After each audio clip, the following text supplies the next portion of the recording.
Germany का विशालकाय ship elevator. ये तरीका सरल है और सस्ता भी। जहाज एक बेसिन के अंदर जाता है, फिर बेसिन को बंद कर दिया जाता है।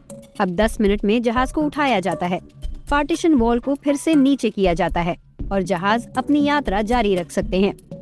और इसमें कुछ ही किलोवाट आवर बिजली की जरूरत होती है। ये काउंटर वेट होइस्ट के सरल सिद्धांत की वजह से मुमकिन है, जो लगभग 10,000 टन वजन वाले बेसिन को संतुलित करता है। इससे बेसिन को हरकत में लाने के लिए या फिर इसे रोकने के लिए असल में बहुत कम बल की जरूरत पड़ती है। लेकिन ये शिप एलिवेटर काफी महंगा है, 52 करोड़ यूरो यानी 46 अरब रुपए से भी ज्यादा। लेकिन इसकी जरूरत क्या है? यहाँ हमें 36 मीटर की दूरी तय करनी पड़ती है और 400 साल पहले ये काम पुरानी फिनोव नहर पर 17 लॉक्स की मदद से होता था, लेकिन इसमें बहुत ज्यादा समय लगता था। और फिर 90 साल पहले ये शिप एलिवेटर बना। इसी के साथ नया शिप एलिवेटर भी है। ये अपनी तरह का पहला शिप एलिवेटर था और इसे जल्दी बनाया जाना था क्योंकि पूर्वी जर्मनी में ये नहर समुद्री जलमार्ग से जुड़ने का अकेला जरिया है।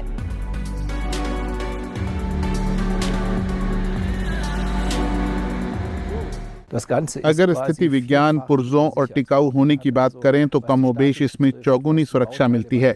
इसे भविष्य की जरूरतों को देखते हुए बनाया गया था। कोई गलती न हो इसलिए इसमें अच्छी से अच्छी धातु, मजबूत स्टील और 1927 से 1934 तक जर्मनी में मौजूद हर बेहतरीन संसाधन का इस्तेमाल किया गया था, जो आज भी काम कर रहा है।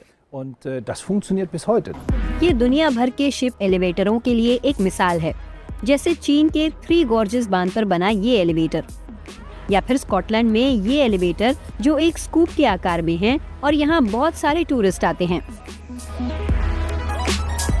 जर्मनी में पुराना शिप एलिवेटर बैकअप का काम करता है, क्योंकि अगर कभी नए एलिवेटर में परेशानी आ जाए तो शिपिंग में बाधा न आए।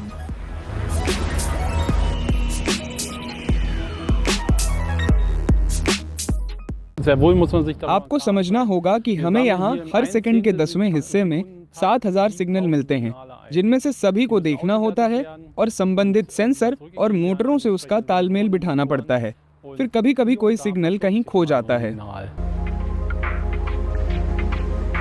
शिप एलिवेटर का इस्तेमाल मुफ्त है, इसलिए कई शिपिंग कंपनियों को ये लुभाता है। मकसद है कि ज्यादा से ज्यादा माल पानी के रास्ते आए जाए। एलिवेटर की सालाना क्षमता 40 लाख टन है।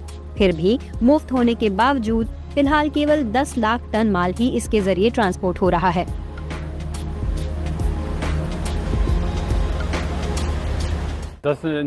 ये फैसला मैंने लगभग 1 दशक पहले कर लिया था।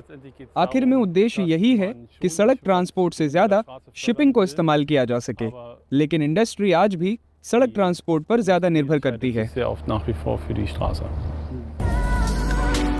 अब ये लोग कंटेनर जहाजों के लिए नए पोर्ट के बारे में सोच रहे हैं, तट पर ही करीब 100 किलोमीटर दूर। इससे पहले कर लिया था। आखिर में उद्देश्य यही है कि सड़क ट्रांसपोर्ट से ज्यादा शिपिंग को इस्तेमाल किया जा सके, लेकिन इंडस्ट्री आज भी सड़क ट्रांसपोर्ट पर ज्यादा निर्भर करती है।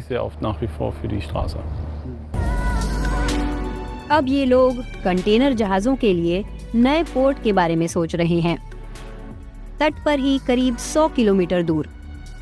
इससे कंटेनरों को नदी वाले क्रूज जहाजों के साथ ही उठाया जा सकेगा।